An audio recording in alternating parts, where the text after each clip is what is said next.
Isang masaklap na pangyayari pagkatapos niyang sabihin ito kay President Marcos Jr. na siya raw ay isang lame duck. Roque says Marcos has been weakened and described him as a true lame duck president.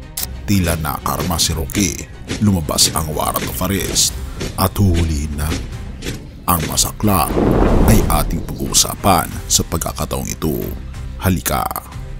The palace urges former presidential spokesperson Harry Roque to return home after he calls President Bongbong Marcos a lame duck in the wake of the 2025 elections. As Marcos has been weakened and described him as a true lame duck president. During a briefing on Wednesday, May 14, Palace Press Officer Claire Castro responds by saying, "Kung lame duck po ang Pangulo at parang baliwala na po ang administrasyon, dapat bumalik po siya kaagad dito." A court in Pampanga province orders the arrest of former presidential spokesperson Harry Roque. The judge also issued an arrest warrant for Cassandra Ong and 9 others.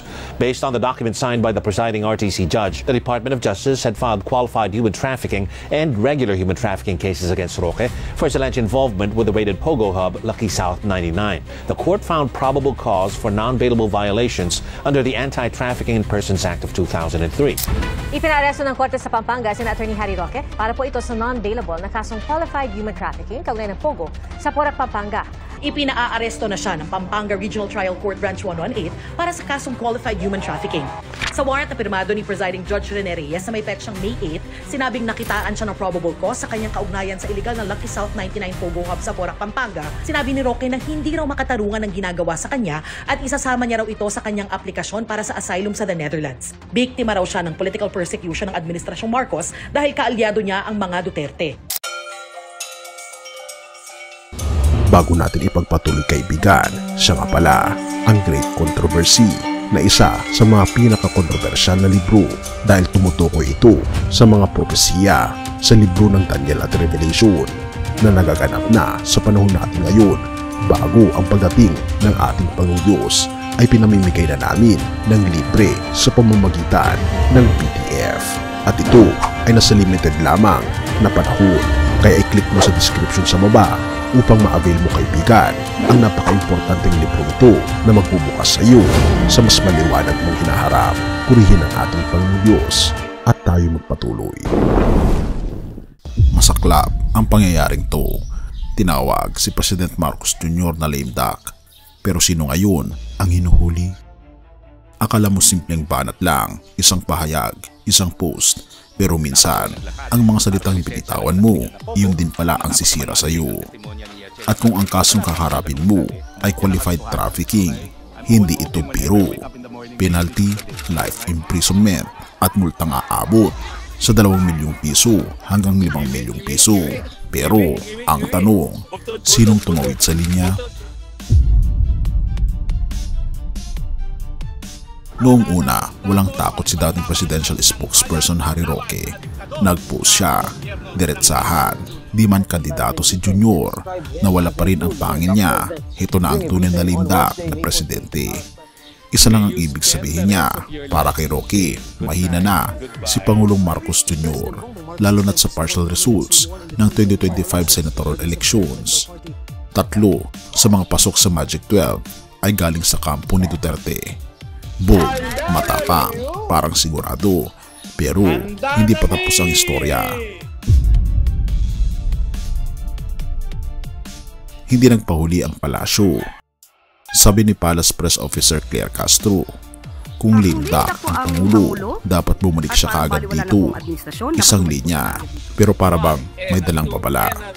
Parang sinabing, gusto mong patunayan na mahingi na kami? Bumalik ka rito, humarap ka. Therefore, ang tanong, bakit hindi siya makauwi? Habang busy sa social media si Roque, tahimik na naglabas ng arrest warrant ang Angeles City RTC Branch 118. May 8, pirma ni Judge Rene Reyes, sakdal, qualified human trafficking. Kabilang sa mga sangkot, Harry Roque, Cassandra Ong, at isang godfather na si Duan Renwu, ang di umano'y boss ng Lucky South 99, Pogo. At ito ang hindi alam ng karamihan, ang qualified trafficking ay may parusang habang buhay na pagkakabilanggo, multa na 2 milyon hanggang 5 bilyong piso. At ito ay no bail, no mercy. Matatandaan na raid ang Lucky South 99 sa Porac, Pampanga. Ayon sa ulat, scam farm, mga trabahador, pinasok, pinakilos, inalipin. Pogo raw pero may mas malalim na operasyon.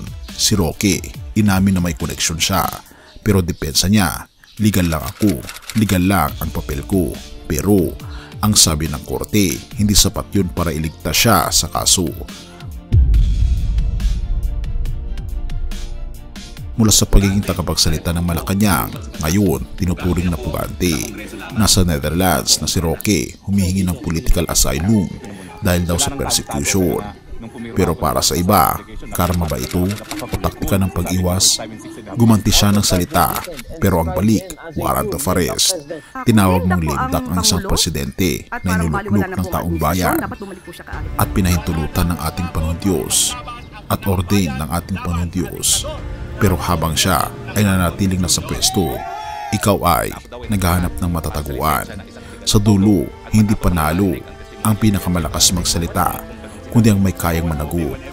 Ngayon, alam mo na ang buong istorya. Masaklap, mabigat at walang piyansa. Kaya tanong ko lang kaibigan, sino nga ba talaga ang lame duck? Have mercy, O God. Santiago 4 verses 6-7. Sapagkat sinasabi ng kasulatan, ang Diyos ay laban sa mga palalo, ngunit pinagpapala niya ang mga mapagkumbaba, kaya't pasakop kayo sa Diyos. Sa mundong puno ng ingay kaibigan, yabang at mapanirang salita, may mga taong ginagawang sandata ang kanilang talino at impluensya upang ipahiya o durugin ang iba. Ngunit ang ating Panginoon Jesus na siyang halimbawa ng ganap na kababaang loob ay nagpapaalala sa atin, ang dakila sa kaharian ng ating Panginoon Diyos ay ang lingkod ng lahat. Ang istoryang ating nasaksihan, isang taong nang hamak ngunit ngayon hinahabol ng batas, ay paalala sa lahat. Walang lihim na hindi nabubunyag at walang gawang masama na hindi sisingilin. Ngunit ang mas dakilang mensahe ay ito, ang ating Panginoon Jesus ang tunay na huwes, ngunit siya rin ang ating takapagligtas. Kung sa kabila ng kasalanan ay mapagkumbaba tayo, kung tatanggapin natin ang ating Panginoon Jesus bilang ating hari at tagapagligtas, siya ay handang magpatawad. Ngunit kung magmamatigas tayo, ang kanyang katarungan ay tiyak at banal.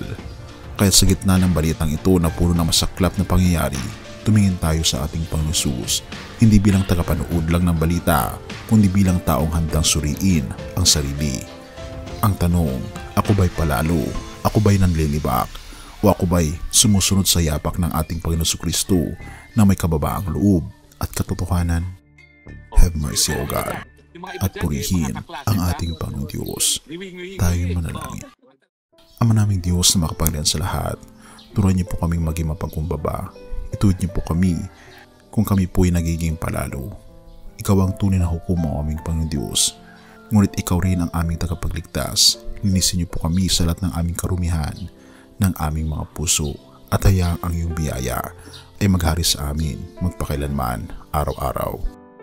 Pinapanalangin po namin ang aming Pangulo, maging si Atty. Harry Roque. Patnubayan niyo po sila upang sa ganoon ay makita nila ang daan patungo sa kaligtasan.